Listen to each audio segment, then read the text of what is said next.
this series of alkanes and cycloalkanes, we have discussed in previous episode about the chemical properties and physical properties of alkanes, which contains boiling point, melting point, conductivity, solubility, along with halogenation, sulfonation, nitration, cracking and pyrolysis, etc. Today in this episode we will discuss about the mechanism of free radical halogenation, orientation in alkanes, conformation of alkanes, and reactivity and selectivity regarding alkanes. So, first we will discuss the mechanism of free radical halogenation, that is initiation. The reaction begins with an initiation step, the separation of the halide into two free radicals by the addition of UV light through homolytic cleavage. As we are seeing that this chlorine molecule made up by the covalent bond, or you may say that by the sharing of two electrons of outermost orbit, got cleaved by using this light, and two chloride free radicals obtained by this reaction. The covalent bond between the two hydrogen atoms, that is XX, is an electron pair. When the bond breaks homolytically, undergoes homolysis, each hydrogen atom retains one of the two electrons in that bond.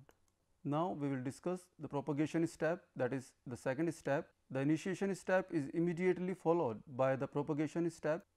In this structure, the chlorine free radical combines with the liberated hydrogen free radical to form hydrogen chloride and a methyl free radical. This is called propagation step, a step in which both a product and a reactive species keeps the reaction going are formed. A second propagation step is possible. In this step, a methyl free radical reacts with a chlorine molecule to form chloromethane and chlorine free radical.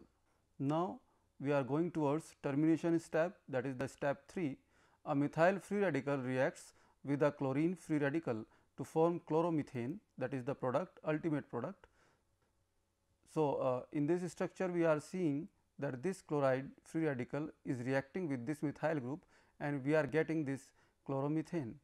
Two methyl free radicals react to form methane, means in previous step we got this methyl radical which combines with another methyl radical and we get ethane.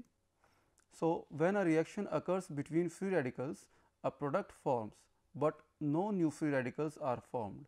This type of reaction is called termination step because it tends to end the reaction. Two chlorine free radicals react to form chlorine molecule. Here we are seeing in this figure that this is the one free radical and this one is the another free radical. When combined together, then we are getting this chlorine molecule, which is not a free radical. So, to summarize, this free radical chain reaction initially contains few free radicals. As the reaction proceeds, the number of free radicals increases and the number of reactant molecules decreases. At this stage of the overall reaction, termination steps become the predominant reactions. The formation of the products takes only in microseconds. Now, we will discuss the orientation. Alkane, a molecule by looking down a carbon-carbon bond axis showing the relative orientation of groups of the two carbon atoms is known as orientation. Means, if we are saying that this is the first carbon atom and this one is the another carbon atom, when these both joined by this single covalent bond, then these are the four groups, or you may say that these are the four different hydrogen atoms. So, when the orientation takes place of this these hydrogen atoms, then we may say that that is the orientation process, and by the rotation of these hydrogen atoms by using different angles, various forms we can get, that is like antiform, like Gauche form, like staggered form. So, these projections known as Newman projections. Now, various conformations can be represented by using dash wedge notation in a structural perspective drawing. An alternate depiction is a Newman projection. to visualizing the conformation, we use wedges to denote bonds that are extending out from the plane of the page toward the reader, and dashes to indicate bonds that are going into the plane of the page away from the reader. This notation is frequently used to represent the tetrahedral geometry of sp3 hybridized carbons. So, in this figure we are seeing, as we have discussed previously by using our hands, that the circle in the Newman projections, here this is the circle, represents the atoms in front of the bond, and the lines radiating from the center are the bonds of the atom. The bonds of the rear atom emerge from the side of the circle. So, this is the rear hydrogen, and this is the front hydrogen, and this is also the front carbon, and this is the side from which we are using look down this bond. So, now it is of various types. The exact 3-dimensional shape of a molecule at any given instant, assuming that rotation is around single bond. First, we must have to know that what is Newman projection. It indicates stereochemical relationships between substituent groups on neighboring carbons. The carbon-carbon bond is viewed end on, and the carbons are linked by a circle. Bonds radiating from the center of the circle are attached to the front carbon, and bonds radiating from the edge of the circle are attached to the rear carbon. Now, we will discuss the antiform. It is the geometric arrangement of carbon-carbon single bond having two largest substituents at 180 degree apart. Now, another form in conformation is used to be antiform. In this, the geometrical arrangement carbon-carbon single bond, that is, it is the carbon 1 of frontal view, and this one is the another carbon. When joined by this single bond, then the two largest substituents at 180 degrees apart. Say, if these are the two largest substituents and which are having 180 degree like this. So, it is indicating that these are the antiforms which are to be used in conformation of single bonded carbon atoms. Now, we will discuss the antiform which is to be used under conformation. In this geometrical arrangement, the carbon-carbon single bonds means these are the carbon atoms which are joined by this single bond and having the two substituents at different angles. When the angle becomes 180 degree apart like this, and these are the two different substituents having 180 degree apart, then this form is known as antiform. Now, we will use eclipsed form. In this form, the geometrical arrangement around carbon-carbon single bonds in which the bonds to substituents on one carbon are parallel to the bonds of substituents on neighboring carbon atoms is known as eclipsed form. Means that further we are using the same structure. This is the carbon-carbon single bond, and when these substituent hydrogen atoms eclipse to each other, means frontal view we are seeing just only 4 carbon atoms, means these are the behind the frontal view. So, this is known as the eclipsed form. Now, we will discuss Guche form. In this, the conformation of butane in which the two methyl groups lie 60 degrees apart as viewed in the Newman projection. In the eclipsed conformation, the carbon hydrogen bonds on the front, these are the frontal hydrogen atoms, and back carbons are aligned with each other with dihedral angles of 0 degrees, means these are the backside hydrogens and having 0 degree angle of rotation. In the staggered conformation, the carbon hydrogen bonds on the rear carbon lie between those on the front carbon with dihedral angle of 60 degrees, means this is the front hydrogen atoms which are joined by a carbon atom, and these are the backside hydrogens which are further joined by the another carbon atom and having in frontal and rear hydrogen atom the 60 degree angle. In ethane, the eclipsed conformations are higher energy than the staggered.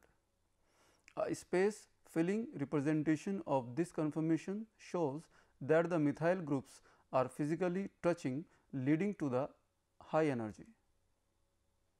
Now, here we are further seeing that the angle in between rear and frontal view of hydrogen atoms, or you may say the carbon atoms, is 60 degree. So, conformations are different forms of a molecule related by simple rotation about a single bond. Such interconversions are usually very rapid. Now, we will study the conformation of propane. Propane, that is C3H8, is the next member of the alkane family. Conceptually, propane can be viewed as ethane with one methyl substituent. The Newman projections show that propane has a set of eclipsed and staggered conformations similar to the ethane, but with a torsional strain of 3.3 kilocalorie per mole. This strain originates due to the difference in bond angles. So, each eclipsed conformation now consists of two eclipsed carbon hydrogen bonds and one carbon hydrogen eclipsed with a carbon methyl bond. Here we are seeing that this carbon is joined by this methyl group and these two hydrogen atoms, and the backside carbon is bonded by three different hydrogens, and the angle in between backside hydrogen and front side methyl group is 60 degree in staggered form. Now, this is the eclipsed form in which the angle in between these CH3 and this hydrogen atom is 0. So, here hydrogen methyl eclipsing slightly worse than hydrogen hydrogen eclipsing, and the energy is plus 3.3 kilocalorie per mole. Now, we will discuss the conformation of butane. Butane, that is C4H10, has many conformations since its dihedral angle could vary across these three carbon carbon bonds. We focus on the central carbon number 2 and carbon number 3 bond and treat the end carbons generally as methyl groups. Conformationally, butane is more complex than ethane or propane. In the most stable conformation, a dihedral angle is of 180 degree. This particular staggered conformation is called anti. The other staggered conformation has a methyl-methyl dihedral angle of 60 degree and is called Guche, which is less stable. Now, here we are seeing that this methyl group and this methyl group having the bond angle of 180 degree. It is far apart, that is at the top, and another methyl group is at the bottom. Now, that is the Guche form having 60 degree angle in between two methyl groups. So, Guche butane steric interactions. Now, this conformation will be maximum staggered, most stable, and is called anti or trans conformation. Other conformations can be obtained by rotating one of the carbon number 2 or carbon number 3 carbon atoms, though an angle of 60 degree as shown ahead. Now, we will discuss the different bond angles in different types of conformations of butane by using Newman projections of butane. So, in this Guche form, that is also known as staggered form, containing the dihedral angle in between these methyl groups is of 300 degree, and in this eclipsed form the angle is of 240 degrees, and in this anti form the dihedral angle is of 180 degree.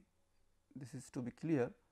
And now, in this eclipsed form we are seeing that the angle is of 120 degree, and in this Guche form, that is another staggered form having the 60 degree in between these two methyl groups, and in this syn or eclipsed form we are seeing that the bond angle, or you may say the dihedral angle, is of 0 degree or 360 degrees.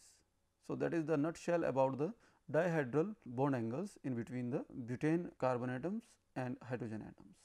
Now, if we will be discuss the stability of the conformation, then we will found that the anti form is highly stable than skew or Guche form, which is further highly stable than eclipsed, and eclipsed is further highly stable than fully eclipsed. So, this is the scenario of stability of butane conformations. Now, we will discuss the potential energies of butane based on the dihedral angle. So, first we must have to know that what is the potential energy. So, it is the energy which lie in between the position of an object or the position of a molecule. When the dihedral angle is 0 degree or 360 degree, then known as syn conformation in butane, the two methyl groups are in close proximity with the molecule. Therefore, the potential energy is at its highest. When the dihedral angle is of 60 degree or 300 degree, that is known as Gauche conformation in butane, the methyl groups further apart, and therefore, the potential energy drops by 4.1 kilocalorie per mole. When the dihedral angle is 120 degree or 240 degree, that is known as eclipse conformation, butane having a higher potential energy than the Gauche conformation, though still having a lower potential energy than the syn conformation, that is dihedral angle of 0 degree or 160 degree. Anti conformation, when the dihedral angle is of 180 degree, the potential energy is at the lowest, therefore, the most stable, because these are far apart. So, we may say that is very stable conformation. These are unstable because of repulsion, these are less stable than anti conformation. Conformation fourth is also eclipsed and it is least stable, because if we are using eclipsed form, then the energy difference is minimum. So, due to the force of repulsion, these are less stable, and if we are using the anti forms, then the both atoms are far apart and having less repulsive force. So, highly stable. This is because of repulsion between methyl groups which are very close together. It is called fully eclipsed conformation. Now, we will discuss the reactivity and selectivity of alkanes. When alkanes larger than ethane are halogenated, isomeric products are formed. Thus, chlorination of propane gives both 1-chloropropane and 2-chloropropane as monochlorinated products, means single chlorine atom will attach to the alkane, and the halogenation of propane discloses an interesting feature of these reactions. All the hydrogens in a complex alkane do not exhibit equal reactivity. For example, propane has 8 hydrogens, 6 of them being structurally equivalent primary and the other 2 being secondary. If all these hydrogen atoms were equally reactive, halogenation should give 3:1 ratio of 1 halopropane to 2 halopropane monohalogenated products, reflecting the primary secondary numbers. So, light induced gas phase chlorination at 25 degree centigrade gives 45% 1-chloropropane and 55% 2-chloropropane. Here we are seeing a little bit difference in between the productivity, that is 1-chloropropane is of 45% and 2-chloropropane is of 55%.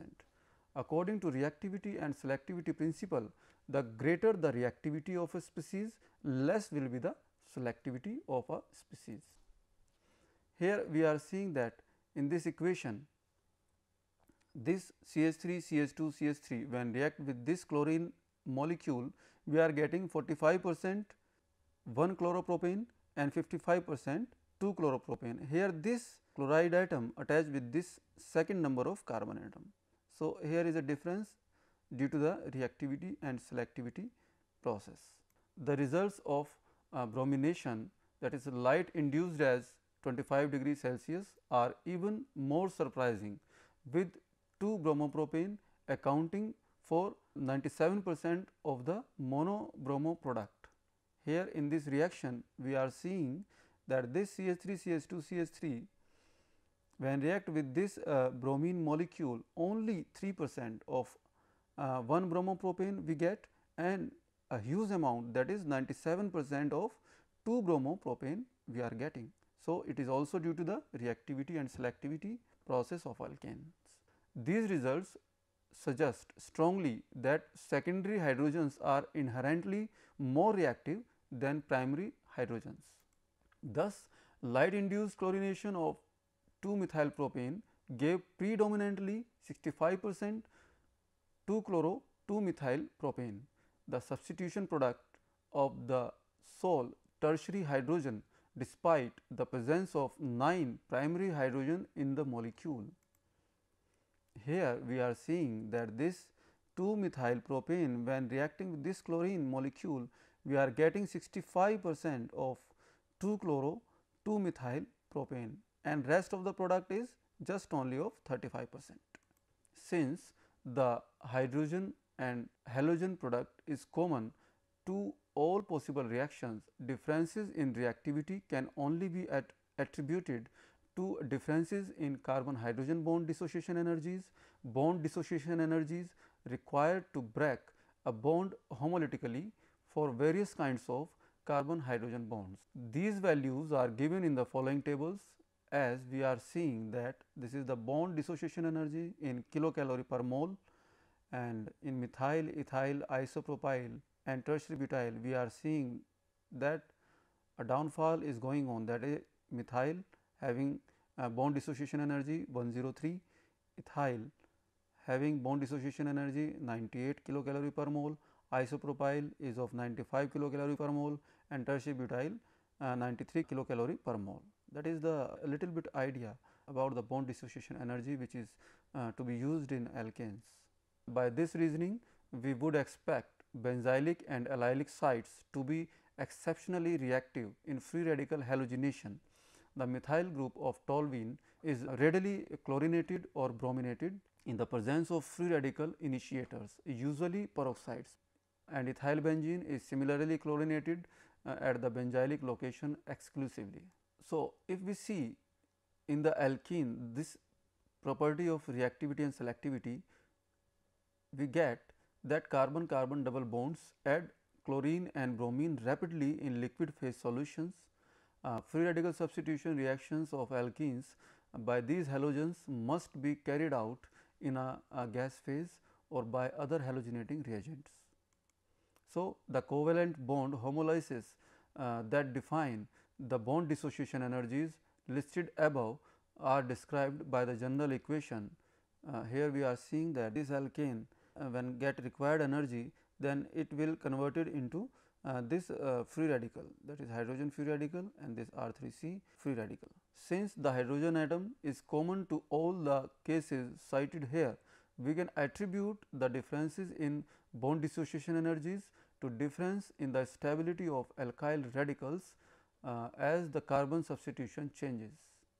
So, this leads us to the conclusion that alkyl radical stability increases in the order, that is phenyl is lower than primary, which is further lower than secondary, which is further lower than tertiary, then allyl is similar to benzyl in stability.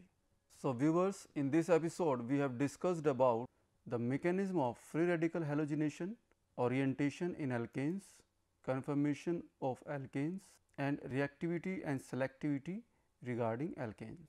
Or in next episode we will discuss about the properties of cycloalkanes.